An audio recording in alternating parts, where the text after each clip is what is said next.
Terrelle, I might as well just start off with this. Hugh mentioned that he talked to you about some of the things that you said after the game. But he understands that it's all coming from a good place. Did you end up in a good place with Hugh about that and with everybody about that? Was that okay? I mean, it's in the past. Let's move on from it. But like I said, I respect you. Didn't say it out of because this is Hugh's team, 100%, and I think Joe said a little something too. And I didn't take it on the angle of overstepping Hugh, and I never would because he's obviously my boss, and I respect I respect him very highly, and it just came with it, with the game, and it's in the past, so we'll move on from that one. Terrell, what did it mean to see RG3 out there today?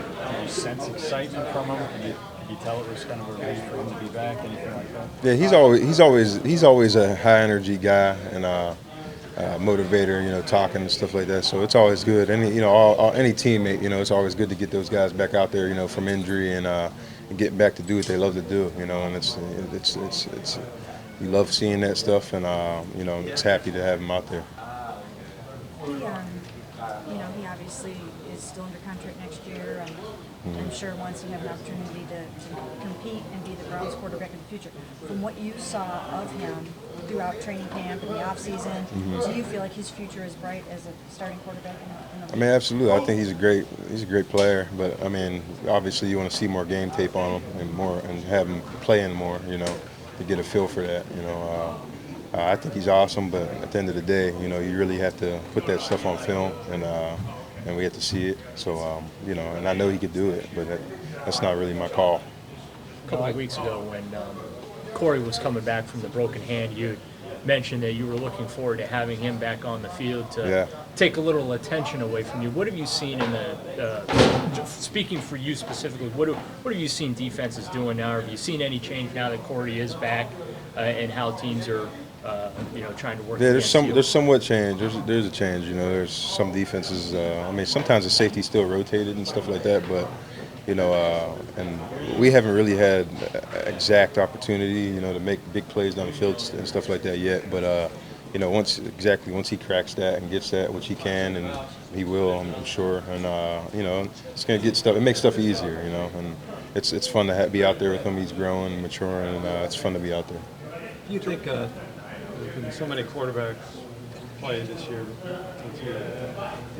Has any of them gotten a feel for your stride, for your speed, for connecting a little easier? Like I said, that's a tough part. Sometimes you'll go with certain QBs, and then and it's different. Down the field throws, you expect them to be somewhere and they're not, and it kind of happened a couple times. So different things happen. You got to be on the same page and you got to rep those things. So that's important, and it's good that Josh is going to be out there the whole week. They named him starter right away, and that he's going to be able to be out there and be with us, and getting those reps and getting that communication part down physically and body language. So it's good. Even he said it's different in a game, though. I mean, you feel you're obviously faster on Sunday than you are on Wednesday.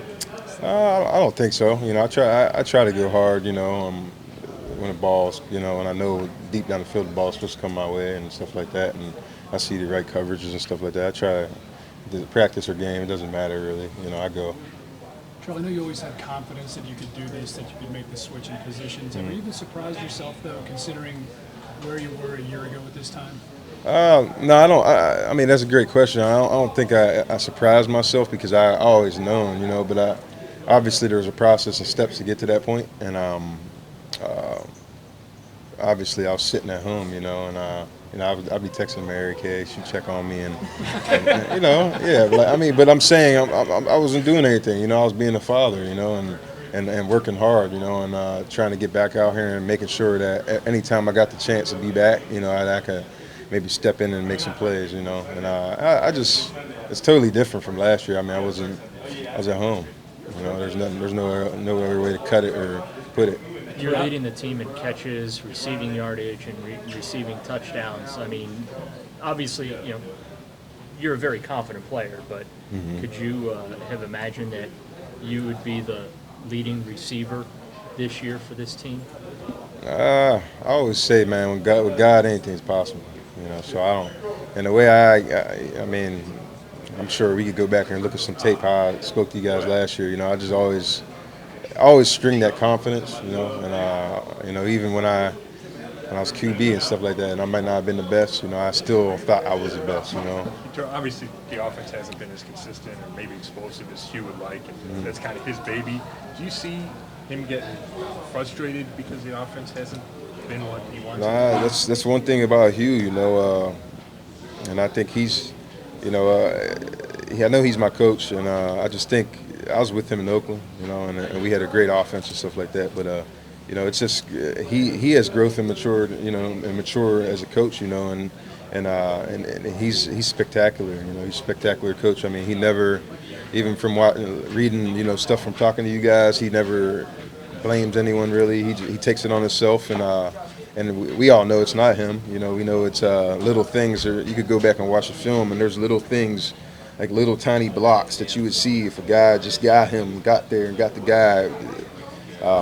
Crowell would broke a big runs. There's about 3-4 of them, you know, and then I mean, there's just different things like that happens that you know we have to handle, and we have to take advantage of those looks and take advantage of when coach says and when he installs a play that this is what's going to happen if we block it right, and then we go in the game and we do it well in practice, then we go in the game and exactly what coach said, he said it, you know, and there's times where he did it and the Crow broke through and got big gains, you know, so we all know and trust and believe in the offense and what he puts for us, you know, installs for us, but we have to go and do it, you know, and it's to come down to that. We got to come down to guys got to make plays. At the end of the day, this game's about players, you know. We got to make the plays, and I think our coach does a great job of putting us in the right position. So Good. Good. Can I ask you about Landon Collins real quick? Yeah. What are you seeing on film? Landon, ball hawk, great player. Big fan of his. He's a ball hawk. Big fan of 20 over there too, Jenkins, Norris.